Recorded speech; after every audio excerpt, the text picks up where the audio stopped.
Halo Sobat Petani, kembali lagi di channel kita. Pernah nggak sih lagi asyik-asyiknya lihat sawah tiba-tiba daun padi yang tadinya hijau segar jadi kering kayak kerupuk. Warnanya jadi abu-abu keputihan, terus kalau diremas gampang hancur. Nah, kalau pernah kemungkinan besar padi kalian kena penyakit kresek. Penyakit ini jadi momok yang menakutkan banget buat para petani padi di seluruh Indonesia, bahkan di dunia. Kenapa? Karena serangannya bisa bikin kita gagal panen total. Gawat banget kan? Makanya hari ini kita akan kupas tuntas semua tentang penyakit kresek. Mulai dari apa itu sebenarnya, apa penyebabnya, gimana cara mencegahnya, sampai cara mengatasinya kalau sudah terlanjur menyerang. Yuk, simak videonya sampai habis, jangan sampai ada yang terlewat, ya. Jadi, apa sih sebenarnya penyakit kresek itu? Nama kerennya adalah hawar daun bakteri atau HDB. Penyakit ini disebabkan oleh bakteri jahat bernama Xanthomonas oryzae, Pathovar oryzae. Nah, bakteri ini super licik. Dia bisa masuk ke dalam tanaman padi lewat luka sekecil apapun di daun. Misalnya karena gesekan antar daun, gigitan serangga, atau bahkan saat kita melakukan pemupukan. Selain itu, dia juga bisa masuk lewat lubang alami pada daun yang disebut hidatoda. Begitu berhasil masuk, bakteri ini akan berkembang biak dengan cepat di dalam jaringan pembuluh silem, yaitu jalur transportasi air dan nutrisi di dalam tanaman. Akibatnya, jalur ini jadi tersumbat. Coba bayangkan selang air yang mampet, airnya nggak bisa mengalir kan? Sama seperti itu, nutrisi dan air nggak bisa sampai ke seluruh bagian daun. Makanya daunnya jadi kering, layu, dan akhirnya mati. Inilah yang kita sebut gejala kresek. Gejala penyakit ini ada dua tipe utama. Yang pertama, dan yang paling umum kita lihat, adalah gejala kresek itu sendiri. Biasanya muncul pada tanaman yang sudah dewasa setelah fase anakan maksimal. Gejalanya dimulai dari tepi daun, muncul bercak basah yang terus meluas, warnanya berubah jadi kuning pucat sampai putih keabu-abuan. Garis antara bagian yang sakit dan yang sehat biasanya bergelombang. Lama-kelamaan, seluruh helai daun jadi kering dan mati. Kalau serangannya parah, seluruh rumpun padi bisa kelihatan seperti terbakar. Tipe kedua adalah gejala hawar, atau yang sering disebut juga gejala sistemik. Ini lebih bahaya lagi, karena menyerang tanaman yang masih muda, di persemaian atau setelah pindah tanam. Tanaman yang terserang akan layu mendadak,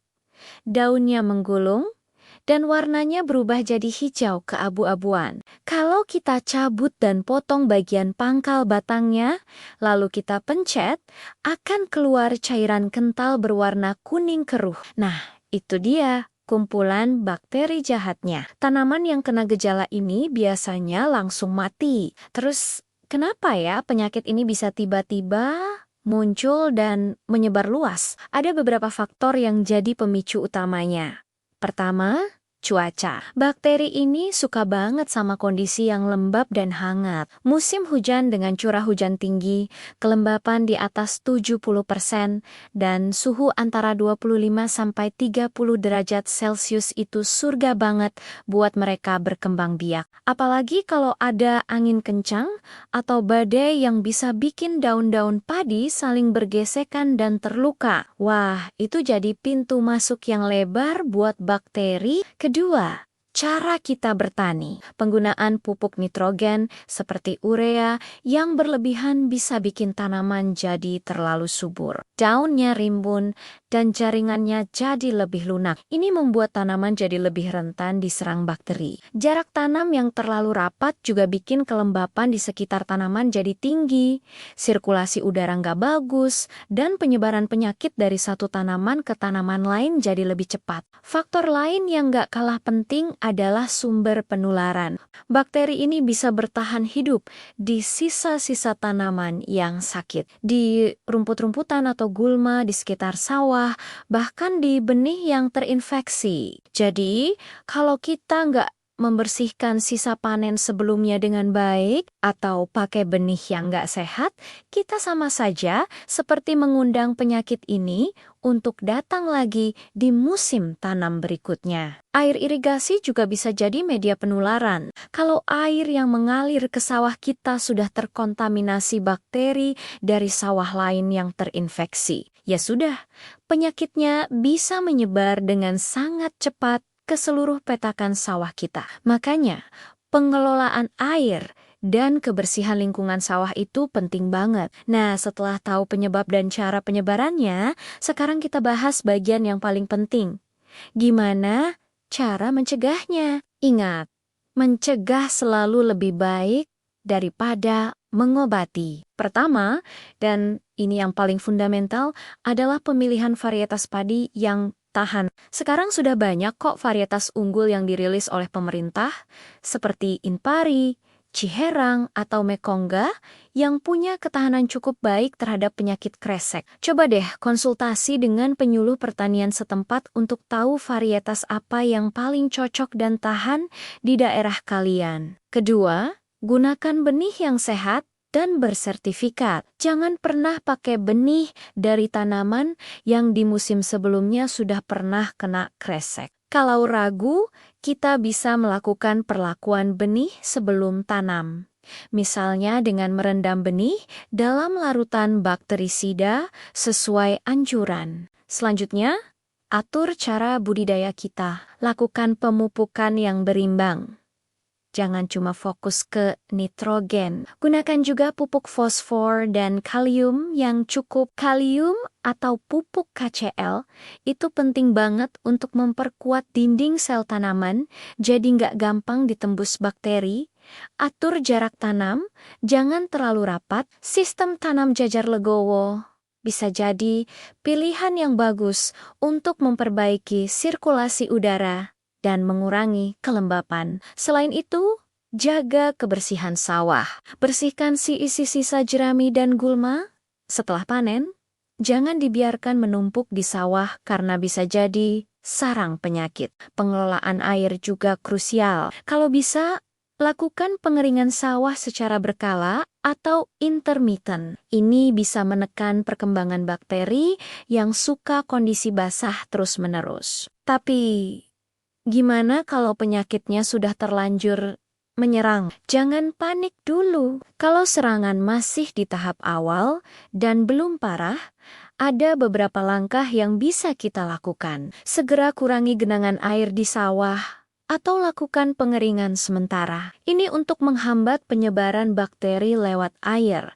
Kemudian, segera aplikasikan bakterisida. Ingat ya, bakterisida bukan fungisida karena penyebabnya bakteri, bukan jamur. Ada beberapa bahan aktif yang efektif, seperti tembaga hidroksida atau antibiotik pertanian, seperti streptomycin sulfat, tapi penggunaan antibiotik harus sangat hati-hati dan sesuai anjuran. Jangan sampai berlebihan karena bisa menimbulkan resistensi. Selalu baca label kemasan dan ikuti dosis yang direkomendasikan. Lakukan penyemprotan pada pagi atau sore hari saat cuaca cerah dan tidak berangin.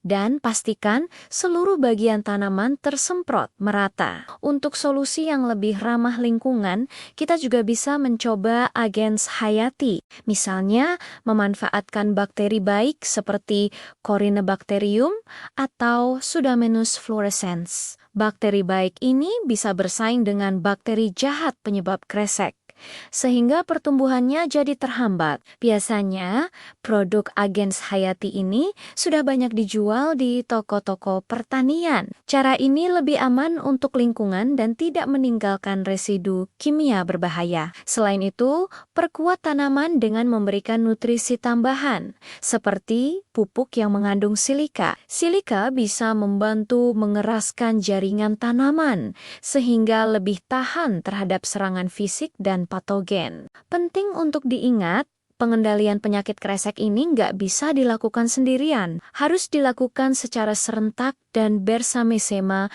dengan petani lain di satu hamparan sawah. Kenapa? Karena kalau cuman kita yang mengendalikan, tapi sawah tetangga kita enggak, penyakitnya bisa dengan mudah pindah lagi ke sawah kita lewat angin atau air. Jadi, komunikasi dan kerjasama antar petani itu kunci utamanya. Buat jadwal tanam yang serempak, lakukan pengamatan rutin bersama Sima, dan kalau ada serangan, segera lakukan pengendalian secara massal. Dengan begitu, kita bisa memutus siklus hidup bakteri penyebab kresek ini dengan lebih efektif. Sebagai rangkuman, penyakit kresek memang berbahaya, tapi bukan berarti tidak bisa dikendalikan. Kuncinya ada pada strategi pengelolaan tanaman terpadu, mulai dari memilih varietas tahan, menggunakan benih sehat, melakukan budidaya yang benar dengan pemupukan, berimbang dan jarak tanam yang sesuai, menjaga kebersihan lingkungan sawah,